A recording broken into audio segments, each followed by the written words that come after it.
আচলতে এটা মানে ঐতিহাসিক ক্ষণ বুলিয়ে ক'ব লাগিব কাৰণ কিয় জুবিনদাৰ ন্যায়ৰ কাৰণে ন্যায় যুঁজখনৰ কাৰণে আমি সকলোৱে ঐক্যবদ্ধভাৱে আমি যুঁজি আছোঁ যিসকলে আমি মুকলিভাৱে মুক্তভাৱে আমি মানস দা আমি সকলোৱে দেখিছে যিসকল আছে আমি প্ৰথম দিনাখনৰ পৰাই ন্যায় যুঁজখন যুঁজি আছোঁ হয় কিছুমানে সুবিধাজনক স্থিতি গ্ৰহণ কৰি #জাষ্টিছ ফৰ জুবিন গাৰ্গ বুলি লিখিবলৈও মানে তেওঁলোকৰ মানে কুণ্ঠাবোধ কৰা নাই বা তেওঁলোকে আঁতৰি আছিলে কিন্তু আমি জুবিনদাৰ ন্যায়ৰ কাৰণে প্ৰতিবাদ কৰি আমি জেললৈ গৈছোঁ সেইখিনি আমাৰ কোনো আমি জুবিনদাৰ কাৰণে ত্যাগ কৰিছোঁ কিন্তু আজি যি চাৰ্জশ্বিট দাখিল হৈছে সেই চাৰ্জশ্বিটত আমি যিকেইগৰাকীক আমি দোষী বুলি আমি কৈছিলোঁ আমি তেওঁলোকক গ্ৰেপ্তাৰৰ দাবী জনাইছিলোঁ আজি কিন্তু তেওঁলোকক দোষী বুলি ইতিমধ্যে কিয় সাব্যস্ত হৈছে এইটো কাৰণে চাৰ্জশ্বিটত তেওঁলোকে হত্যাকাণ্ডটো গোটেই অভিযোগনামাত তেওঁলোকৰ নাম উল্লেখ কৰা হৈছে আৰু বিশেষকৈ সিদ্ধাৰ্থ মূল হত্যাকাৰী শ্যাম কানু মূল হত্যাকাৰী শেখৰ জ্যোতি গোস্বামী আৰু অমিত প্ৰভা মহন্ত তেওঁলোক দোষী সাব্যস্ত হৈছে নেগলিজেন্সৰ কাৰণে তেখেতকো 105 ধাৰা লগাইছে আমাৰ সন্দীপন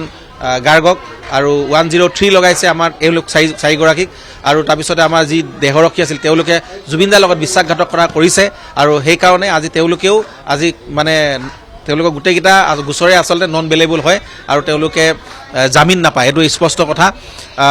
এইখিনিলৈকে যে আগবাঢ়িছে অকণমান বুকুখন আজি ক'ৰবাত নহয় ক'ৰবাত মানে ডাঠ হৈ আছিলে অকণমান আমি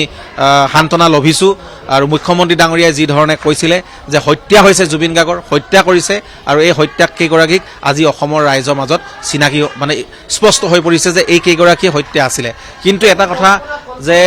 ৩৫০০ পৃষ্ঠাজোৰা যি চাৰ্জশ্বিট আৰু ৩০০ সাক্ষৰ গ্ৰহণ কৰিছিলে এই ৩০০ সাক্ষৰ প্ৰদান কৰা এই সাক্ষৰসকলে কি সাক্ষী প্ৰদান কৰিছিলে তেওঁলোকে কি কথা কৈছিলে এই তেওঁলোকে আৰু বহুত কথা কৈছে কিন্তু ইয়াত বহু কথা গোপনীয়তা হৈ আছে সেইবিলাক কথাও কিছুমান ওলাব লাগে য'ত নেকি মুখ্যমন্ত্ৰী ডাঙৰীয়া কৈছিলে যে কোভিডৰ পিছৰ পৰা এক ষড়যন্ত্ৰ চলি আছিলে জুবিন গাৰ্গক মানে হত্যা কৰা জুবিন গাৰ্গক তেওঁলোকে অতিমাত্ৰাত সুৰা তেওঁলোকে সেৱন কৰিব কাৰণে বাধ্য কৰাইছিলে ইয়াত বহু লোক আৰু হয়তো জড়িত হৈ আছে কোনোবাই ব্যৱসায়ী লেনদেন কোনোবাই জুবিন গাৰ্গক সদায় মই কৈছোঁ যে সিদ্ধাৰ্থতে গোটেই সেই টীমটোৱে পইচা বনোৱা মেচিন হিচাপে জুবিন গাৰ্গক ব্যৱহাৰ কৰিলে কেৱল জুবিন দাক প্ৰতিটো ক্ষেত্ৰত তেওঁলোকে ব্যৱহাৰ কৰিলে আমি সদায় মাত মাতি আহিছিলোঁ যে জুবিন দাক আমি সংৰক্ষণ কৰিব লাগে সুৰক্ষা প্ৰদান কৰিব লাগে জুবিন দাক আমি ভালদৰে ৰাখিব লাগে কিন্তু সেইখিনি কেতিয়াও তেওঁলোকে নকৰিলে আজি সকলোখিনি কথাই লাহে লাহে ওলাই পৰিব মই কৈছোঁ নহয় যে যিবিলাকৰ যি সত্য সেয়া কেতিয়াও লুকাই নাথাকে সত্য এদিন ৰাইজৰ মাজত দেখা দিবই কিন্তু আমি যিখিনি কথাই চিঞৰি আছিলোঁ সেই কথাখিনি ৰাইজৰ চিঞৰ আছিলে ৰাইজৰ বুকুৰ প্ৰতিধ্বনি আছিলে ৰাইজৰ বুকুৰ প্ৰতিধ্বনি লাহে লাহে লাহে লাহে আজি এখোজ আগুৱাই গৈছে আৰু দেখিব এদিন নহয় এদিন আমি ন্যায় পামেই কাৰণ কিয় জুবিন গাৰ্গ ঈশ্বৰ পুত্ৰ হয় সেই ঈশ্বৰ পুত্ৰগৰাকী সকলোখিনি দেখি আছে আৰু ভগৱানে সকলোখিনি দেখি আছে আমি আজি তাৰিখলৈকেও আমি শান্ত থাকিব পৰা নাই এইটো কাৰণেই আমি স্বাভাৱিক হোৱা নাই আমি শুব পৰা নাই খাব পৰা নাই কাৰণ কিয় জুবিন দা আত্মাই খেদি আছে যেতিয়ালৈকে জুবিন দাই মানে ন্যায় নাপায় তেতিয়ালৈকে কিন্তু জুবিন দাও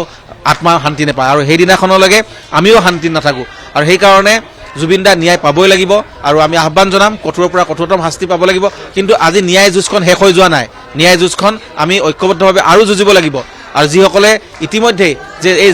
ন্যায় যুঁজখন যুঁজিবৰ কাৰণে তেওঁলোকে অকণমান ক'ৰবাত মানে হেৰি কৰি চলিছে অৱহেলা কৰিছে তেওঁলোককো কৈছোঁ যে ওলাই আহক যিদিনাখনলৈকে জুবিন দাই ন্যায় নাপায় আমি সেইদিনাখনলৈকে লাগিব